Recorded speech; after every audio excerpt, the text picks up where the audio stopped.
Super Dragon Ball Heroes episode 53 has just been released. A lot has happened in this episode, so I encourage you to watch this video to the very end to understand what all happened. At the beginning, everybody has arrived to the Ozotto Palace. The Time Patrollers, as well as Goku and Vegeta Capsule Corp version. Obviously, because it just came out, it isn't translated yet, but what I'm looking at, it seems that everybody's telling the Supreme Kai Time that she needs to go ahead and go. You being here is a liability. She seems worried, leaving them there by themselves like that, and it seems that she has given the Capsule Corp version of Goku some Meteor earrings, but we don't see exactly what it is.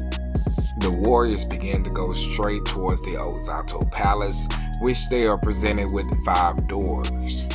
A door for Goku Zano, a door for Vegeta Zano, a door for Zano Trunks, a door for Capsule Corp version of Goku, as well as the Capsule Corp version of Vegeta. Since they are on Ozotto's grounds, he makes the rules. Even though Vegeta tries to blow up the doors, it doesn't work.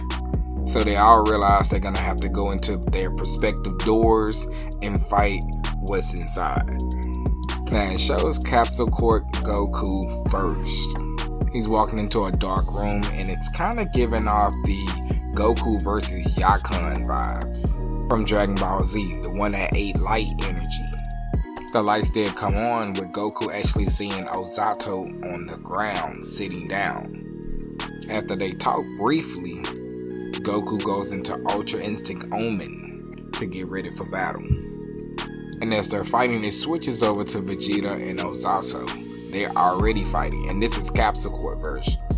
In this episode, he's using normal Super Saiyan Blue. And it seems that he's getting the best of Ozotto, who goes crashing down to the ground. But this clone of Ozotto's is not really using his full power. He begins to dematerialize.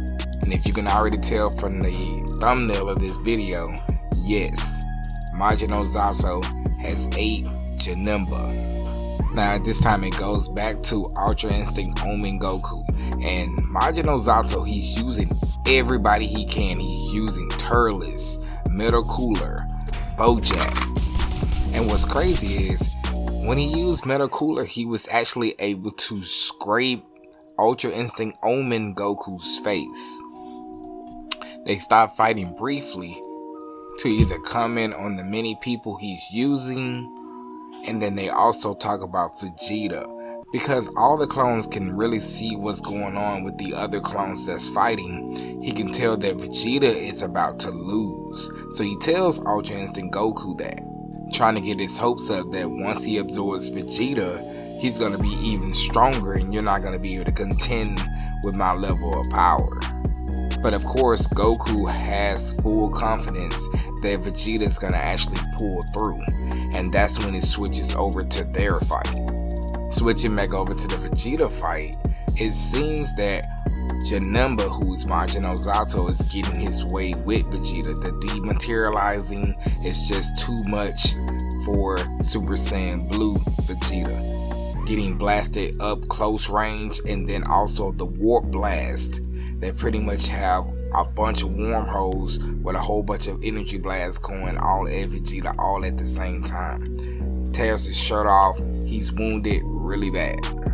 But just like we've seen plenty of times before, especially during the Tournament of Power, when he was going against a mighty force, Jiren, he stood back up and began to power back up, and he goes into Super Saiyan Blue Evolution. The extra boost in power was enough to go ahead and take down JANEMBA. So Vegeta is the first one to take down his opponent within the 5 doors. But what's really intriguing is that it doesn't go to another fight. It actually shows a bunch of pods, similar to what we seen when Goku and Vegeta went inside Majin Buu to try to retrieve their friends.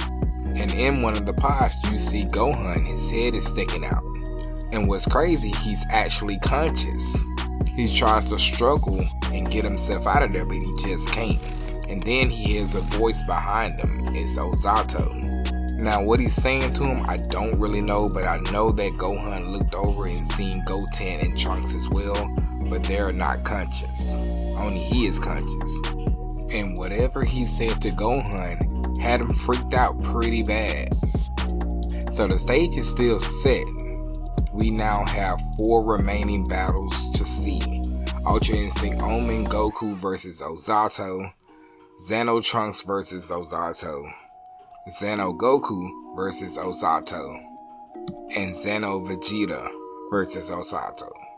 We already seen Ozotto use Metal Cooler, Bojack, Turles, JANEMBA so far in this tournament that Ozotto has thrown. Besides that, in previous episodes we've seen him use Baby, Android 17 and 18. Of course he can use Majin Buu's powers whenever. Cell, Frieza, the Supreme Kais. Not to mention in the manga, he has the Ginyu Force powers, Android 13, 14, and 15 from the movie, and the list can really just keep going on and on. A lot of people are speculating that what if he absorbed a god of destruction, or at least a candidate like Toppo. That can really change the game. And you gotta also remember that the Supreme Kai Time gave Goku a set of Potara earrings. They didn't show us, but what else is she gonna hand Goku and Vegeta? So at this point now, from this episode right here, we already know fusion is gonna play a very big part in the story, and it kind of makes sense because it is very much copying the Buu arc from Dragon Ball Z. So what happened with Buu? He was too strong. They wanted to say they loved ones, so they got themselves absorbed on purpose. Now, is that gonna happen again with Ozotto? I don't think so. I think they're gonna put a twist in this some type of way. We would just have to wait and find out. Now today is February the 18th. The next chapter for the manga comes out on the 4th of March.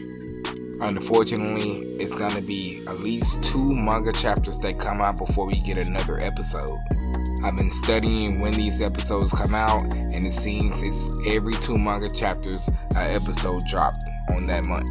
So the next time we should get an episode is really gonna be April. And I know that's sad news for a lot of people, but to be honest, I really don't mind because one, it's just the arcade game edited into a story. I don't think 2D animation is coming back into the next arc of Super Dragon Ball Heroes. But on the other hand, leave a like if you really did enjoy this episode.